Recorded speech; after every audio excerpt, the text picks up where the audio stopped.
Chad, you want to tell us about your experience? Yeah, I echo a little bit of what Jimmie said. Rick grabbed us both prior to the event, and he said, at some point tonight, this is going to hit you guys, and you're going to realize what of a big deal it is. And honestly, it really hit me when I saw my kids walk out on stage.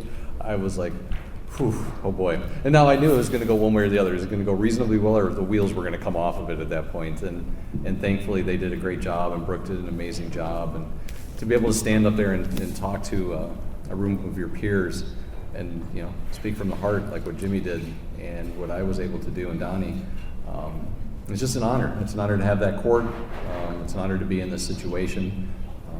You know, I'm just proud to be here, be able to do it with Jimmie. Where were you guys at? Kind of, you know, what was your mindset going in, and then what changed for you guys out of that? How you look at things? So I'll set the stage, and Jack can jump in. 04, we lose the championship to Kurt Busch by a spot. 6 points. A spot basically on track. I guess 2 spots on track, depending on the old point system and how that played out. Yeah. 05, we're in the championship running again, racing Tony Stewart for the championship. We have an issue with the right rear tire in a crash, and Tony Stewart has a pretty poor night for his standards, which left us in this headspace of like we had a shot at it. So in our eyes, we had 2 opportunities slip away, and you just never know how many looks you're going to get at the championship. So that frustration of being so close was really the foundation of the frustration and anger. And this was, I don't know, maybe the week after Homestead, and we were just angry and mad, and both of us had spoken to Rick and evidently acted like a baby or a kid, and it led Rick to that to the idea for that meeting, and he called us in. And then when you mean that, what changed? What did you guys talk some more? Did you just walk out there and everything felt good? I would say that after Rick truly demanded us to eat cookies and to drink the milk, because okay, fine, we break the cookies, like, no, eat the cookie. Will you take a bite? I said, no, take a bigger bite. Now drink the milk. Oh boy, this is... Or drink some lime juice. That's exactly what this is. Spike lemons. And so Rick keeps pushing us to get into the experience, and then gives us both a chance to kind of air what's on our minds. And then we honestly got into a real conversation in many ways, and no joke, we left that meeting and changed our course in how we worked, the way Chad, and I don't want to speak for you, but and I'll let you do this because I keep taking the microphone right now, but we went in a different direction.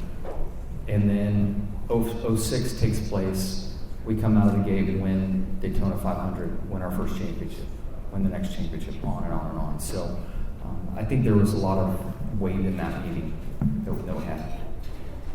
Yeah, there was. It was a really tough time for me. We had such a steep trajectory, and really thought that we should have won the championship by then. I mean, we had a very good opportunity to win the championship in 2002, our very first year. That's right.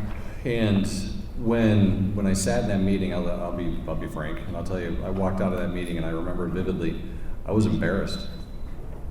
I was embarrassed at the fact that Mr. Hendrick had to sit us down, 2 grown men with the opportunity of a lifetime, and we were sitting there just letting it go away. And at that point, I was like, I'm not doing this anymore. I'm going to take the advice of a man who has mentored us and give us an opportunity and change the structure of the 48 team. And we worked diligently that whole offseason of the 2005-2006 year. We worked on giving the engineers more skin in the game. We worked on putting more emphasis on the engineers, on the car chief, Ron Malik, giving everybody a little bit more tangible interest in the team as opposed to me doing it all. I was building the shocks, I was setting up the cars, I was putting the bodies on the cars, I was doing it all prior to that, and we had a tremendous amount of success. Yeah. But it was very selfish for me to go through that. And I was embarrassed after I sat there with Mr. Hendrick, and I came out and I vowed that I was going to do it differently. And trust me, I made a lot of mistakes after that, right? But that did set the foundation of where we were going to be in the future. It's interesting you think you were selfish, because from my standpoint, I thought you were overworked. Yeah. And ultimately, I guess there's a combination of both, but I just thought he had the shortest fuse. He was so overworked. He was covering so much territory. And then we got comfortable delegating to different folks, empowering more people. I think it gave him a much wider bandwidth to really run and operate the team on a different level, and then the championships just started coming. Last question. How do you each look at the legacy of 48? Didn't you ask me that earlier? Yes, you did. Okay. I'm not going to answer that question because that's on you. You know, I don't think we can. Maybe you can. I can't. How's that? I can't tell you what the legacy of the 48 is. I can't. I think that from my perspective, that's something that you all will put out there and write about because that's what's going to be comfortable for you. I can't tell you that this is what we did and that needs to be the legacy. You have to determine that. Yeah, I agree. I'm trying to remember. There's another question I used to be asked all the time, and I had a similar answer, but I would be struggling to give an answer, honestly, because it's tough to talk about yourself in that respect.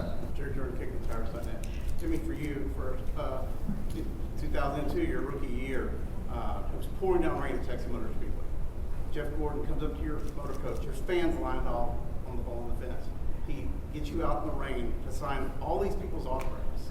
As a rookie, what was going through your mind? You know, you just got into this in the Cup, and you're out here in the rain with Jeff Gordon, and you stayed there until every single fan got that on. You remember that moment? And I was a big jerk at the end of my career. Wouldn't do anything close to that. It also makes me think I drove, it had to be like 98, 99, I drove the Curb Agajanian car, Bush car at Homestead. Brad Knopfsinger drove the car, and there was only a Brad Knopfsinger suit. And I wore that thing with pride. And people would say, "Hey, Brad, come sign for me." And I'd run over and sign. Did you say to Brad or Jimmy? Jimmy. Okay. Yeah. But they called me Brad, and I'd run over. I'm like, "Man, I'm in NASCAR. I'm signing autographs."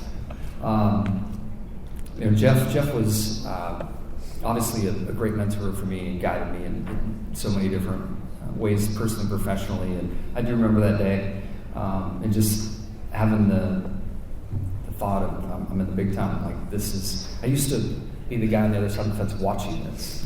I wasn't necessarily an autograph chaser, but as I mentioned in my speech, I was everywhere all the time, just trying to pass out business cards. And I remember going to events and watching Dale Earnhardt Sr. walk in, and Rusty Wallace, Jeff Gordon, Mark Martin, just these guys, and the fans just all over them, you know. And so to be in those moments, especially in those early days, was a big aha moment.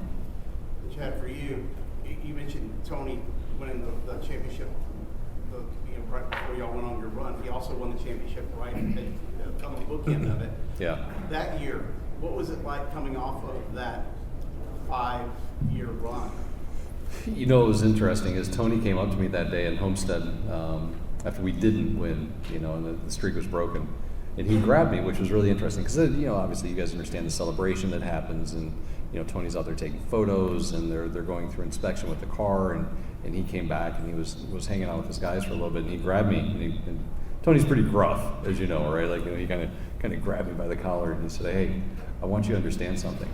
You will never understand how important what you guys have done is until the day that you are not a crew chief anymore." And truer words were never spoken, because I didn't get it. At that point right there, I was so dejected and so disappointed. But Tony's a unique character. Like, he doesn't offer words of encouragement unless he kind of like really likes you, right? Means it. Yeah. And also means it. It means Yeah. it. And he was basically saying, like, look, man, you guys have done something that's really special, and you need to make sure you understand that. And he knew at that point that I had no idea. And I always respected him for that. John. John Newby, NBC Sports. So when future fans go and look at your career, apart from all the success on the track, what do you want them to have as a takeaway? Is it ingenuity, tenacity, respect?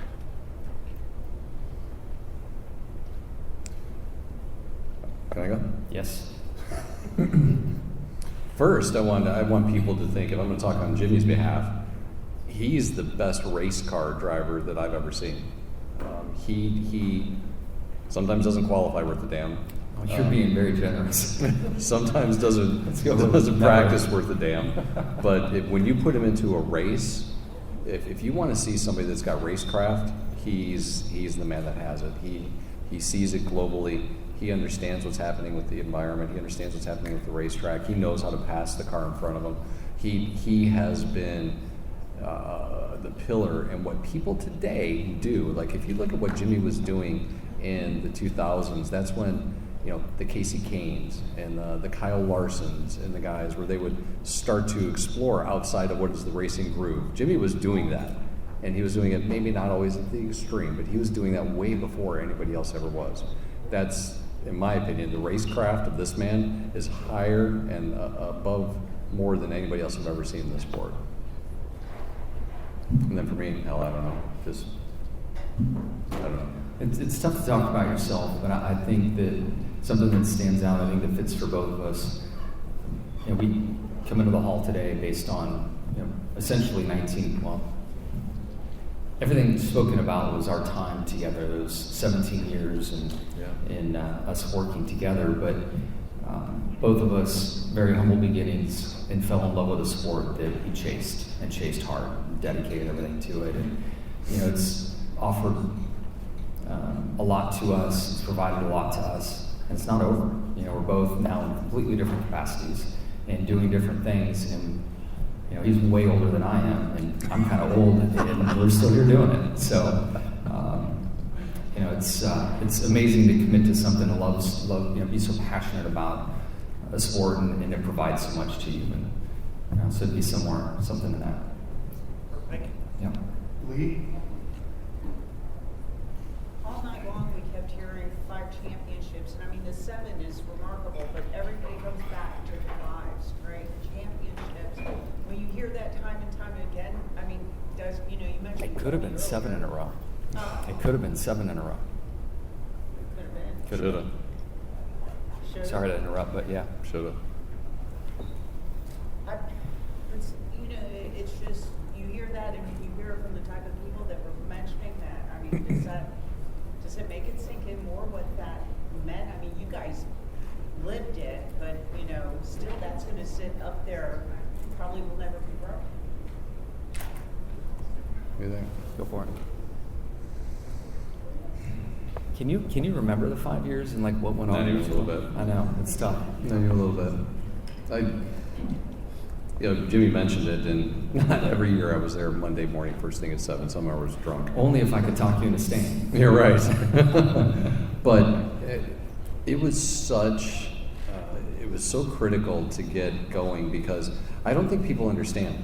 The worst thing that you can have happen to you as a competitor is win a championship, if you're concerned about the championship the next season. You are so far set back because everything that you do, everything that you build, everything that you're trying to create to win that current year's championship is taking away from what you're trying to prepare for the next season. And when you're all the way down to the wire, that's what your full focus is. And everybody else in the industry, whether it be 40, 36, 43 cars, those other competitors are focusing on next year. And what always happened to me is I would get a huge state of panic right after we won a championship, being like, we have got to get to work. We are behind. We are months behind. And we have got to make sure that we get going quickly, and we've got to make sure that we've got ourselves in a position to get out there, win a race, get ourselves to make sure that we're solidified into the championship by winning a race or whatever it may have been at that point, depending upon the points format. That's the way that I lived. I think I mentioned it in one of the deals. And Jimmie knows this better than anybody. I was terrified. I was terrified for the majority of my career to lose the 48 team. I was scared to death that if I didn't perform, that the 48 team would go to somebody else, and it wouldn't be mine. I think that was in the 05 Milk and Cookies discussion. Yeah. Certainly. So, one other question. When I think of you guys, and was there for all of it, you came back from adversity like no team I mean, I can remember Darlington, I guess you were down 2-3 laps, probably Dover, another, and you always seemed, you know, if you weren't going to win, you at least had that top 5, top 10, but you would have a shit day and just be able to come back, and it was miraculous watching what you were capable of. Jimmie always called that vintage 48. We, longer the race, the more tricky the circumstances. And, you know, it wasn't every weekend and every year, and I think later in our career, just pressure in many ways affected that quality we had. But in our sweet spot, I mean, we're never rattled. We just, okay, we'll just dig in. Sometimes we come back and win. I mean, I'd crash in qualifying all the time, or just qualify terribly. And, you know, second pit stop, we're leading the race and lead the most laps and spraying champagne. You know, it's just interesting when we were in that flow. Like it was just something so special. Can you break Hale's record this year? Ooh, that's a good one. That's a good one. I want to believe, but if it doesn't happen, that's not why I'm back out on track. I'm out there because I just want to race. I truly want to race and be out there. I think we're more strategic in my choice in events this year, where strengths will exist for our team and our manufacturer, and I'm running a lot of mile and a halves. I'm going to Kansas twice, much more intentional in that. Last year we were focused on trying to help our road course program, and then with the family tragedy, we just put everything on jack stands and just took some time off. So who knows? Be a hell of a thing if we were able to win, but it's not why I'm out there. To chase that record, I should say. I'm out there to win, absolutely. But to chase the record is not why I'm back out there. Yep. Barry. Barry Richmond, Piedmont Broadcasting Corporation. Jimmie, I had a chance to interview Jeff Gordon his final year in the Bushman National Series, and he talked about the next year of driving for Mr. Hendrick, DuPont sponsorship. He said, we want to have a good showing, but we don't expect to set the world on fire. Obviously, that was an understatement. So, what was your perspective going into it? Obviously, you did some great things, but what did you envision at that point when you started in the Cup Series? I think I probably had very similar messaging. And then as 2002 season started, I remembered the 3 races that I ran in 01 in Cup, and I never finished on the lead lap. I think I crashed in 2 of the 3. And I think my best result was deep in the 20s. And I thought, man, this just isn't a step up from Saturday to Sunday. You know, it's 5 or more steps up. And so I was truly concerned and had great fear as we started my first full-time season. Thankfully, Chad built a fast car because we wouldn't have made a Daytona 500. I made a mistake in our qualifying race itself, and we would have gone home. And then in the race, I'm not sure, I made it to the halfway point. I was wrecked out. But No, we finished in the top 10. first race? Yep, we crashed 6 times and finished in the top 10. I just remember the crashing. Just remember a lot of crashing. Yep, that's true. Okay. But I'll never forget, we raced Atlanta early in the season, and all day long I could see the leader. I just ran in a good spot. Nothing overly flashy, but just a rock solid performance. And at that point, I felt like, you know, things were going to be okay.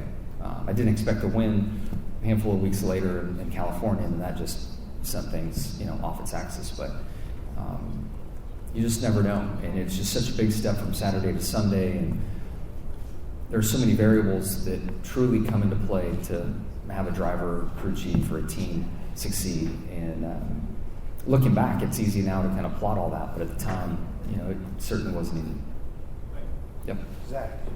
Zach Cerniolo, NASCAR.com. Chad, for you, you mentioned Brock Malik earlier. Yeah. I think guys like Cliff Daniels and Greg Ives, people on the 48 team outside of you two that helped you guys find the success. Who were some of the guys who stood out, and why were they so pivotal? I know every hand that goes onto the race car makes a difference, but who stands out and why were they so pivotal to what you guys were able to accomplish? Yeah, it was easy to single out Ron because he, you know, Ron and Jimmie worked together before I ever worked with Ron. And Ron wasn't the car chief when I started in the 48 team. Jason Burdett was, who was your crew chief. Yeah.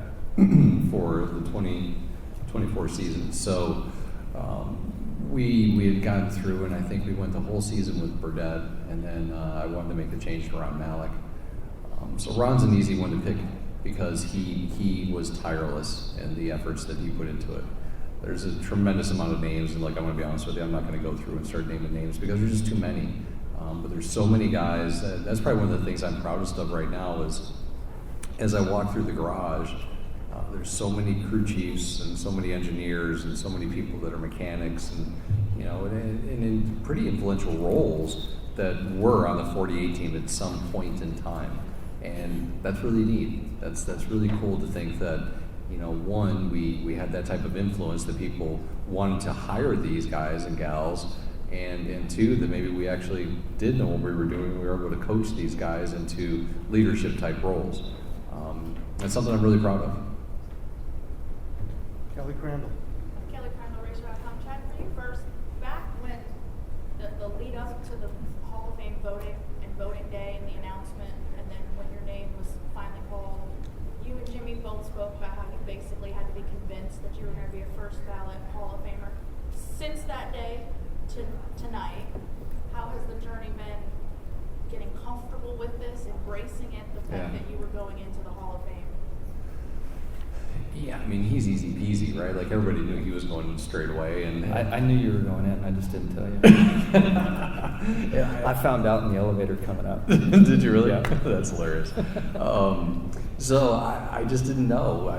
The people that were on the ballot, there's so many great, talented people that contributed to the sport, that if I didn't go in, it wasn't a big deal. But what I had really set my mind on is I wanted to be there for Jimmie. When they called his name, I wanted to be there to give him a hug and, you know, tell him I loved him and how proud I was of him. So I was really in a good spot no matter what happened. And then after it happened, obviously, you know, it's a flush of emotions, and, you know, you kind of get warm, and you're just like, man, this is kind of a big deal. But then thankfully, shortly thereafterwards, you're just racing again. Like, we're racing. We're doing what it is that we do. We're going to the racetrack every single week, and it didn't really start hitting me until, honestly, last week. And last week, I started to get, I guess you guys started putting banners up on around the hall, and I was starting getting snapshots from so many people with the banners of like, hey, just passing your banner, you know, hey, just look at this. Oh, you're looking for my car today because I just parked on such and such street, you know. And then I started getting text messages from people from way in the past, and that's when it really started to kind of kick in with me. And then today, obviously, to see all the folks out there. One of the coolest things, quite honestly, was I was laying in bed with Brooke, and I'm going through emails and stuff, you know, because it's been a bit of a flurry this week, and I got an email from Roger Penske. And what a cool deal to get an email from Roger Penske, like the captain, right? You know, and he's talking about leadership and dedication and, you know, the way that we conducted and did our business and all of those things. And I'm like, wow, that kind of hits home. And that's what we wanted to be. That's what we wanted to do. We wanted to try to be what everybody else wanted to be. And, you know, that's what I'm probably proudest of. For both of you, because you both touched on about today becoming real and when it hits you and Rick giving you that advice. What is the moment, though, making that walk to the stage and then standing there and looking out in front of everybody? Because Jimmie, you said it when you got to the podium. Okay, I think now it just hit me. So Yeah. For both of you, what is that moment like, going from getting called up there by your families and then actually standing on that stage? It was easy sitting in the audience, watching my family, and just having great pride for the strength Shani had to be there, see my girls up there. And then I walked up and we rehearsed that whole, you know, we all did, everybody rehearses you up, you see your family, escort them off. And then when I turned around, there was a collision of pride and I hate public speaking that hit me all at once. Now I got to read for 8.5 minutes. God, I hope I get this right. I hate public speaking. Hate it. So took a couple deep breaths, and then I think I had I'm not sure how it looked, but I had my most comfortable experience up there, and I didn't feel like I flubbed anything or messed anything up. And I guess preparation, which this guy's always told me, preparation gives you confidence, and I was prepared for my speech for the first time in my career, standing at the podium, and I think it played through. Did I answer your question? I don't feel like I did. You did great. You did great. That was great. You did great. Thanks. Am I supposed to answer something? If you want to. Oh. I'm not going to tell you you have to. You're a Hall of Famer, you're Chad Knaus. I'm not going to say you have to. No, it was good. I had a good time. It was good. I enjoyed it. I know that I screwed it up and I flubbed it up and almost said a couple curse words and things of that nature, but I really enjoyed it tonight. It was anytime, I think I mentioned earlier, you can have such a huge room of people that you respect, whether it be from you folks in here to the people that we compete with, to the people that own the sanctioning body that we race within, and you're able to talk and hold court with them, it's pretty awesome. All right, two more. Peter Strong. Peter Strong at TSJ Sports. You both have some experience with the next gen car. What would the vintage 4018 have looked like if you guys had to tackle the next gen car? We'd whip their ass. Next question. Next question. We're going to end with my man in the middle here. Kevin Schwartz at Stock Car Facts TV. Question for you, Jimmy. Question for you, Chad. Totally different sides of the spectrum. I'm going to say this as nice as I can, Jimmy. Leading into Cup Series, you had, what, 2 or 3 ASA wins? Two, yeah. One Xfinity win. Yep. I mean, I know Jeff Gordon came to you, approached you, but what kind of salesman are you to come in and win races for you? Look what I did over here. I think I have a story that will be helpful, but before the story, I will say that I thought much the same, and certainly once I had the contract signed with Hendrick, I was annoyed by. Granted, we didn't have social media then, but there certainly was, an opinion of what the hell is Jeff Gordon and Rick Hendrick thinking, and I've always operated best with a chip on my shoulder and under pressure and in a variety of those scenarios. So it served me well and played out great. But through passing out all those business cards and being as grained inside of Chevrolet as I was, there was just great momentum, and my diligence in showing up, shaking hands, having conversations with people was serving me very well. And I got to a point where we were losing Altel. They were going to sponsor Ryan Newman, and the Herzogs came to me and said, "Look, we can't run next year without a sponsor. You got to figure something out." So I went out and started shopping around. Chip Ganassi was starting his Cup program, and he was interested in me taking over driving the Singular 01 car. And I had some good conversations going on with Hendrick at this point in time. I had a letter of intent from Hendrick. Chip comes in to Charlotte. We sit down at a meeting, and we had some expectations that I'd maybe sign the contract on the spot. I was like, I'm not comfortable with that. I said, all right, I'm going to head back to Pittsburgh. So he leaves. Amid this meeting, I think that I've just missed an opportunity, a legitimate Cup contract. But I got this letter of intent from Hendrick. We're like 2 years out from when I would race, but we'll just see where this goes. So I leave and I call Alan Miller, who I recognize tonight, and I walk through this scenario and I explain to him that I'm pretty concerned. Probably just had a Cup opportunity with Chip go away, and he stops me and says, No. You were just offered a legitimate contract. Let me work on the Hendrick side. I'm like, wait a second. You're going to spin this in a way? He said, yeah, I'm going to spin this in a way. It wasn't 4 days later, I had an actual contract from Hendrick Motorsports because I had a Ganassi contract offered to me. Although he put it back in his briefcase and got on his airplane and flew away, technically speaking, I had a contract offered to me. And so there was just an outside force and many elements that were swirling that take place. And I'm not sure that element still exists today for drivers and how they end up in a seat.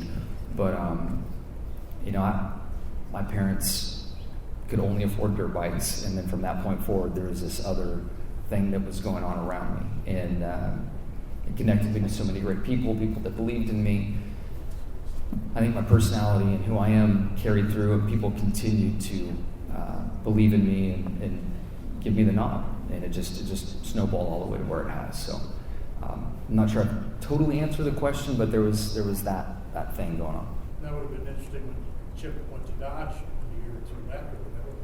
That would have been Chevy. And then Chad, for you, maybe to bring it full circle, from the Chicago area, Rockford's a big part of your upbringing. What are your thoughts on? Funny, Jimmy won a race there, and I never did. What are your thoughts on the news about Rockford? About it closing down? It's sad because I think that short track racing is the core of our sport. I know obviously when you get to the Cup Series, you know, it's marketing and it's the show, and we all understand it's still competition, don't get me wrong, but there's so much higher levels than what you have at the grassroots side of motorsport. But it's what happens, you know, it happens across the United States, and it's a different era. One of the things that I hope that I can help kind of contribute to, and I think Kyle Larson does a really good job of this right now, is bringing that back into life. You know, what is the short track racing? What is the core of motorsport? And it's sad to see Rockford Speedway go. I'm really disappointed because when we were up there in Chicago racing last year, I wanted to scoot over there and watch the race that they had going on Saturday night. But unfortunately, the 9-car crashed, and it was raining like cats and dogs, and it was just a disaster. So I couldn't get away from Chicago to make it over to Rockford Speedway. So I never got to see that place again. And you know, it was a pretty neat place. A lot of legends race at that racetrack.